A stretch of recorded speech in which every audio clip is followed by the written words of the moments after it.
देखें, बात शर्मिंदगी की हो रही है तो शर्मिंदगी तो उसे होती है जिसमें थोड़ी सी कोई शर्म हो, थोड़ी सी कोई गैरत हो, थोड़ी सी हया हो। बेशर्म और शर्म ना रखने वाले के लिए क्या शर्मिंदगी की बात। और आज आप देख लें हालात मुल्क के अंदर, डॉलर का रेट आज बढ़ा है, अनएक्सपेक्टेडली रेज हुआ है। महंगाई का जो असल तूफान है वो आज से शुरू होगा। पाकिस्तान एक ऐसा मुल्क है जहां एक बाकायदा तौर पर दस्तूर मौजूद है, आइन मौजूद है, लेकिन मुझे आप लोग ये बता दें कौन सा ऐसा काम है गैर आइनी काम जो आइन के कवर में नहीं किया जाता। अगर ऐसा हो तो कत्ल का जो मुल्जिम है उसको बचाने वाला भी एक वकील मौजूद होता है, उसके पास रास्ता होता है कि इसको बचाना कैसे, चाहे उसने किया है नहीं किया ये अलग बात है, फैसला बाद में होता है। इसी तरह से हर वो शख्स जिसको नहीं मानना, he has lot many ways, जिसको मानना है उसके पास भी लॉट मेनी वेज।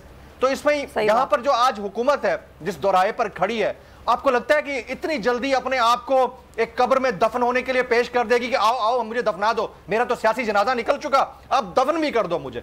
तो मेरा नहीं ख्याल कि इतना आसान होगा। ऑप्शंस क्या है? सख्त ऑप्शन जो है वो मार्शल लॉ का है, जिसका कोई चांस नहीं है पाकिस्तान में।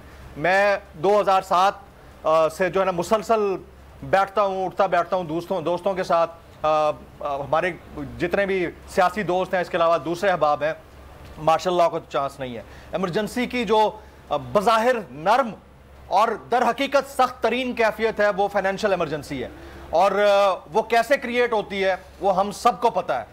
आपको रोना ये धोना होता है कि जी हमने तो IMF के साथ डील कर ली है, हमारे पास तो पैसा बिल्कुल बचा नहीं है, मुल्क के अंदर एकदम से महंगाई एलिवेट हो। क्यों धमकी दे रहे थे नवाज शरीफ साहब कि अगर फुल कोर्ट ना बना तो डॉलर 500 का हो जाएगा? आज ऐसे खड़े खड़े तकरीबन 4 रुपए डॉलर ने जंप मारा है।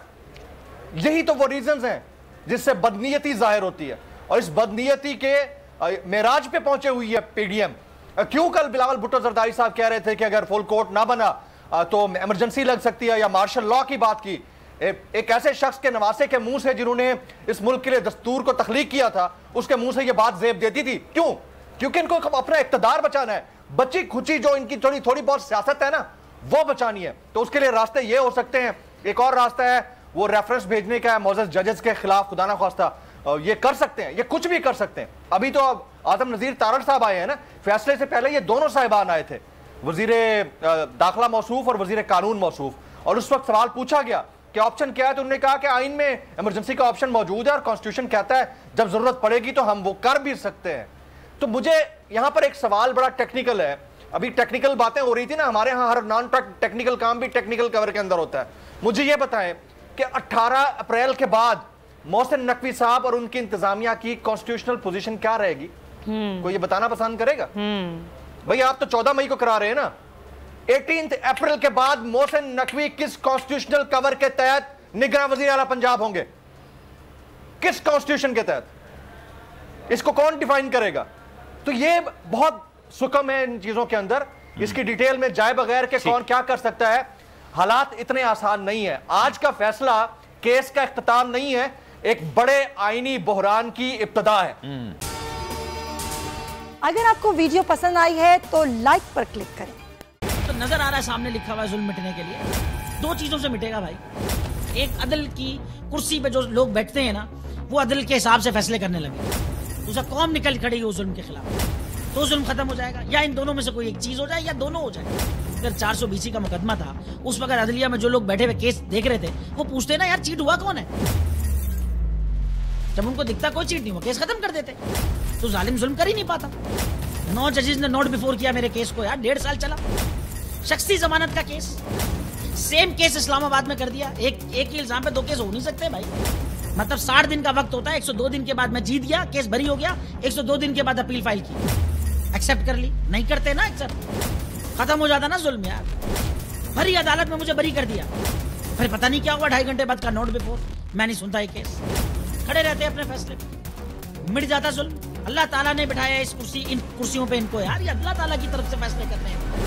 तो या तो ये फैसले आएंगे जुल्म मिट जाएगा, या कौम खड़ी हो जाएगी जुल्म के खिलाफ। सुप्रीम कोर्ट के मंसूर अली शाह साहब जस्टिस एक ऑर्डर पास किया उनकी बेंच, और उस ऑर्डर के अंदर उन्होंने बड़ा क्लियर बता दिया कि जी बरियत की जो दरखास्तें हैं वो कब कब लगेंगी। उसमें से एक वजह उन्होंने बताई कि जी जब कोई क्राइम ही ना हुआ हो तो बरी कर दें ताकि अदालतों पे बोझ ना रहे, केसेस चलते ना रहे। सुप्रीम कोर्ट ये मिसालें कब बनाएगा? ऐसे लोगों के खिलाफ जो इस तरह की एफआईआर काट रहे हैं, वैसे ऑफिसर्स और ऐसे लोग जो इस तरह के केसेस को जजेस चला रहे हैं। रहमत का महीना आ गया है, बख्शिश का सफीना आ गया, होगी मुलाकात उलमाए दीन से, जो देंगे इत्तेहादे बैनुल मसालिकीन का दर्स, जिक्र होगा अंबियाए कराम का। रमज़ान की स्पेशल ट्रांसमिशन रमज़ान में।